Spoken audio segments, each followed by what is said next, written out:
Whether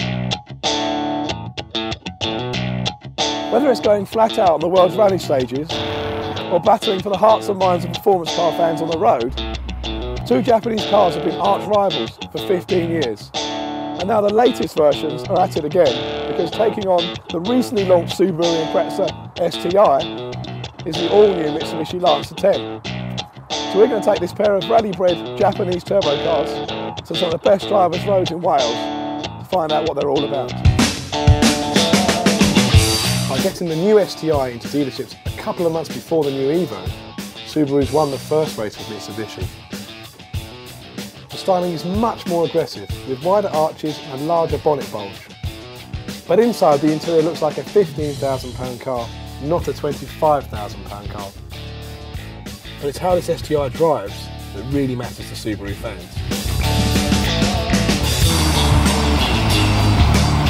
The 2.5 litre turbocharged boxer engine has an identical power output to the Mitsubishi, but the way that it delivers its power is very different. If you use the SI drive system and change the engine mapping, tighten the throttle response, it has that real punch you expect from a Subaru engine. And along with that engine punch, you also get the familiar deep-throated boxer noise that you get from a Subaru. The Impreza's 6-speed manual gearbox has got a robust and heavy change, and whatever settings you put the C-diff into, traction is always good. And when it comes to handling, the new STi handles very much like the old car.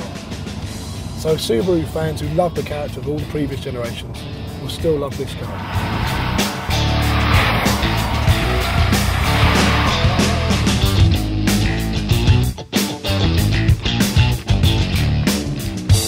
But the question is, has this new Mitsubishi Evo 10 moved the game on even further? Well, the Japanese firm certainly claims so. They say they've been working on this car since 2003, and it comes with all new technology in the shape of the SST twin clutch paddle shift controlled gearbox. You can also change the speed of the gear shift with this little button here on the centre console.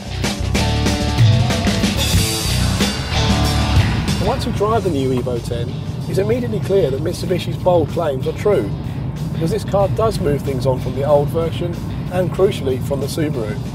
The chassis is very rigid, 50% more rigid than the old car, and that means on the road everything feels very taut, the steering is sharp, and it inspires massive confidence when you're driving it quickly.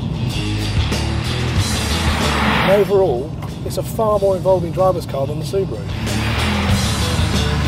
Having said that, the 2-litre engine isn't as punchy as the Subaru's boxer unit, and you have to use all the revs.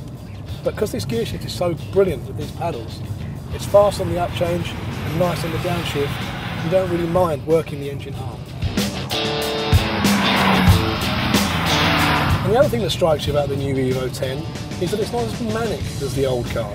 So you don't get the same sense of manic acceleration, and whilst the ride is firm, it's a little bit easier to live with day to day than the Evo 9. But don't be fooled, the Evo 10 is still a seriously fast, agile and reassuring performance car that we think Evo fans are going to love.